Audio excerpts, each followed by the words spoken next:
Olá, nesta edição do NTC Especial continuamos conversando sobre a Lei 12.619, sobre alguns aspectos e desta vez as implicações na contratação do autônomo. Nós vamos conversar com o Narciso Figueiredo Júnior, assessor jurídico da NTC Logística, que tem vivenciado bastante as discussões sobre o tema, respondido a várias perguntas dos empresários do setor.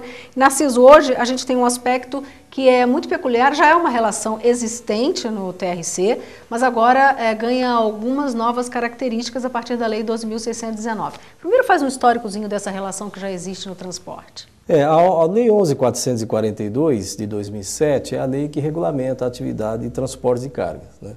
Ela trouxe regras novas a respeito da atividade, mas também se preocupou em definir a figura do transportador autônomo de cargas, o TAC. A lei estabelece que esse transportador autônomo também exerce a atividade empresarial no transporte de cargas e conceituou duas figuras distintas: o transportador autônomo de cargas agregado, que é aquele que possui um veículo próprio, pelo menos um veículo, atua na atividade econômica de transporte rodoviário de cargas, de modo exclusivo, prestando serviço a alguma empresa de transporte ou diretamente ao embarcador.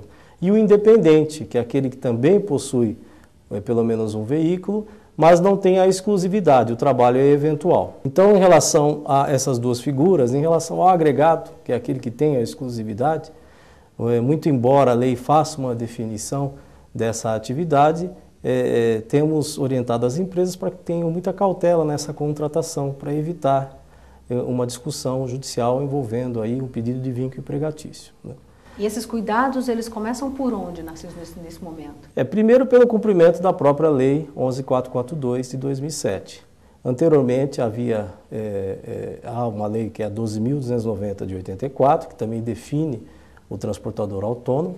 Nós entendemos que a 11.442 não revogou essa lei 7.290 de 84, mas trouxe regras novas, né? Trouxe exigências para o desenvolvimento da atividade, tanto para a transportadora quanto para o autônomo. E para o autônomo é importante que as empresas exijam que ele tenha o registro na NTT, como transportador autônomo, que ele exerça essa atividade de autônomo assumindo todos os riscos, né? Assumindo todos os encargos dela decorrentes, e que se celebre um contrato de transporte, de subcontratação de transporte a frete, nos moldes da 11.442 e também do Código Civil brasileiro.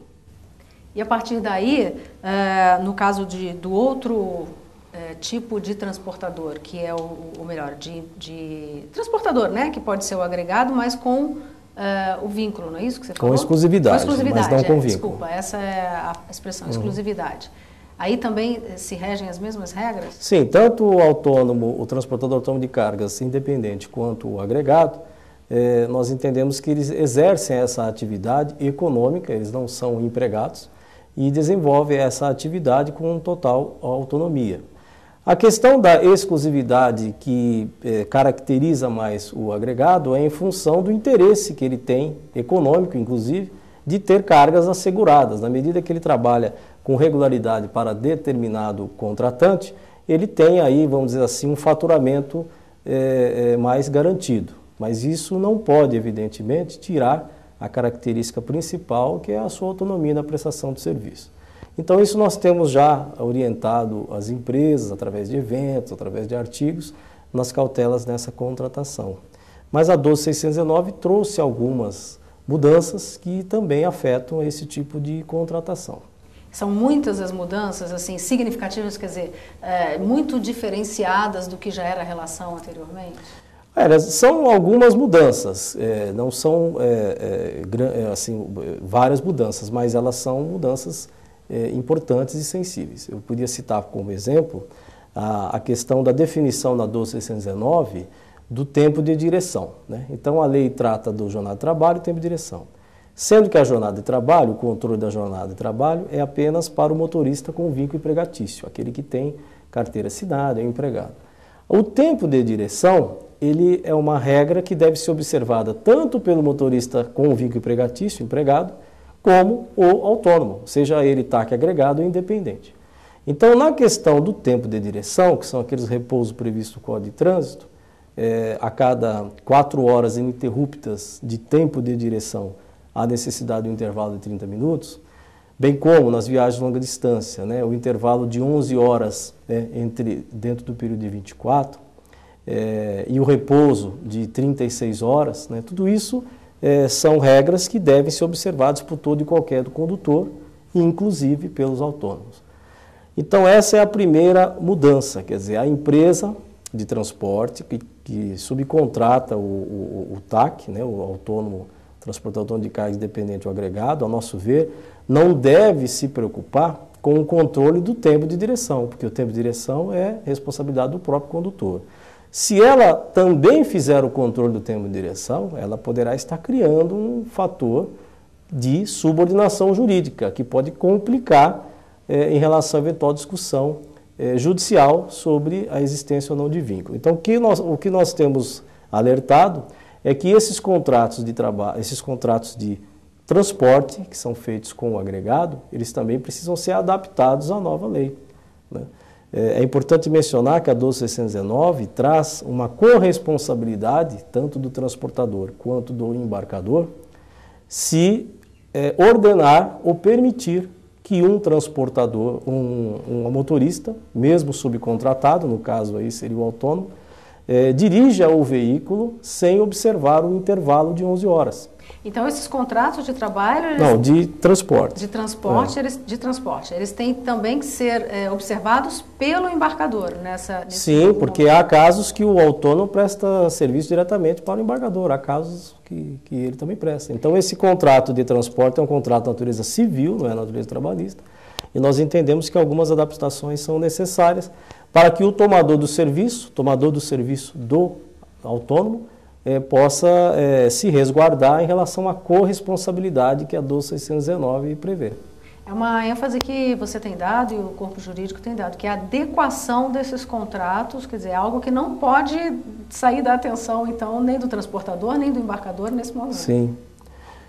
Poderia citar, por exemplo, quando a 12.619 traz essa vedação, né, de que se ordene ou permita que o motorista, ainda que subcontratado, realize viagem superior a um dia, né, a 24 horas, sem observância do intervalo de 11 horas, muito embora tenha havido um veto à sanção que estava previsto no PL 99, é possível a corresponsabilidade com fundamento no Código Civil, por indenização por ato ilícito.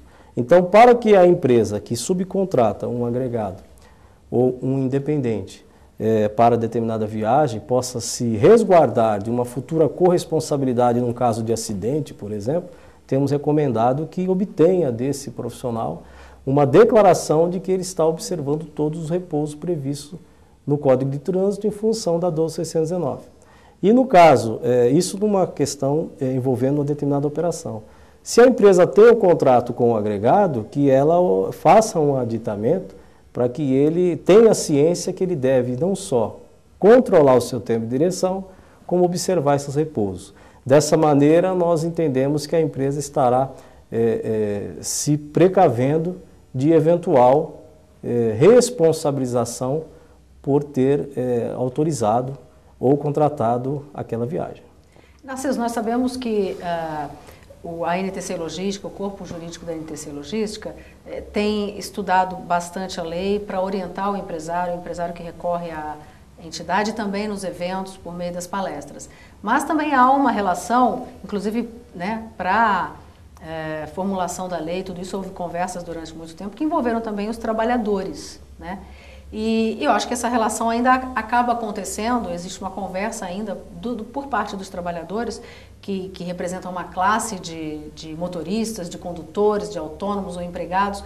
Do ponto de vista desses profissionais, você acha que, pela experiência que você está tendo, está sendo bem entendida, quer dizer, a atitude deles, porque eles passam a ter uma atitude também bastante importante para o cumprimento dessa lei, claro, né? Nas discussões que antecederam a elaboração do anteprojeto no Senado, né, que foi o substitutivo no Senado, que depois se tornou o PL 99, que se transformou na 12.619, nós tivemos a participação também dos autônomos, né?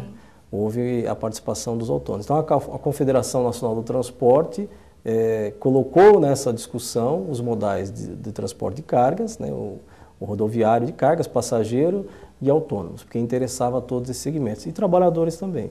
Então, a Confederação Nacional dos Trabalhadores em Transporte Terrestre participaram ativamente dessa discussão. E acredito que essa discussão em torno da 12619 foi uma discussão que teve a participação também do Ministério Público.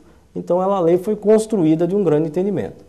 Em havendo um grande entendimento, não se obteve uma lei ideal para todos os segmentos representados. Na verdade, obteve-se aquilo que se obtém em uma grande discussão e negociação, o possível. E o possível é a lei que aí está e que representa, tanto quanto possível, as necessidades e as reivindicações de cada segmento que foi ouvido. Mas é evidente que na aplicação prática da lei, sabemos que os próprios motoristas, tanto os motoristas empregados quanto os motoristas agregados ou independentes, enfim, os autônomos, têm muitas dúvidas, né, a respeito da sua aplicabilidade, mas isso é natural, porque a lei é muito recente.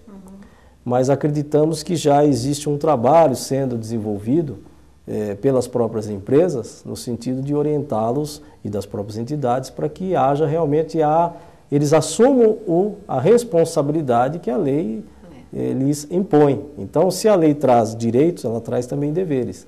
E esses deveres passam pelo cumprimento das regras de trânsito, primordialmente, porque o que se visa com essa legislação é um objetivo maior, que é a segurança nas estradas. E que extrapola agora, né, o transporte daquele ponto de vista, deste ponto àquele ponto. Existem muitos outros aspectos nesse percurso agora. Exatamente. E esse objetivo que a lei pretende, que é a segurança nas estradas, é um interesse de toda a sociedade, não é um interesse exclusivo da atividade. Evidentemente que a lei tem algumas dificuldades por conta dos vetos aos artigos que estabeleciam, né, a obrigação da construção dos pontos de parada, mas nesse momento há ainda convergência de entendimento entre empregados, entre as empresas, o setor patronal e os autônomos, no sentido de que isso seja viabilizado. Isso tem que ser uma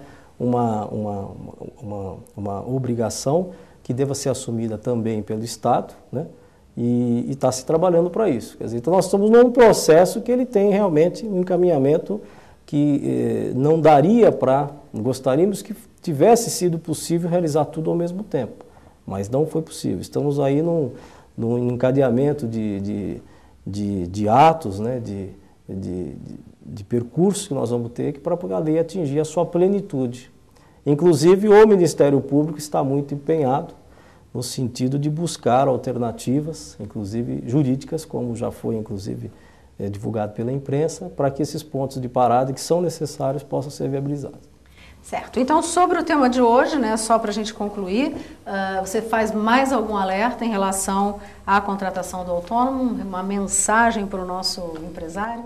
Olha, em relação a esse tipo de contratação, que nós sabemos que é uma contratação que é inerente à atividade de transporte, né? Há muitos anos o setor de transporte tem na sua atividade empresas e autônomos, que as empresas se acautelem, que elas tenham as cautelas necessárias para que essa contratação seja não só de direito, mas de fato uma contratação de natureza civil, uma contratação que dê a esse transportador autônomo toda a autonomia que a lei, inclusive, define. Se essas cautelas forem tomadas, bem como a adaptação dos contratos ao que a 12619 estabelece, eu acredito que há não só fundamento jurídico suficiente para defender esse tipo de contratação, como evitar eventuais problemas nessa relação de natureza comercial entre transportadores.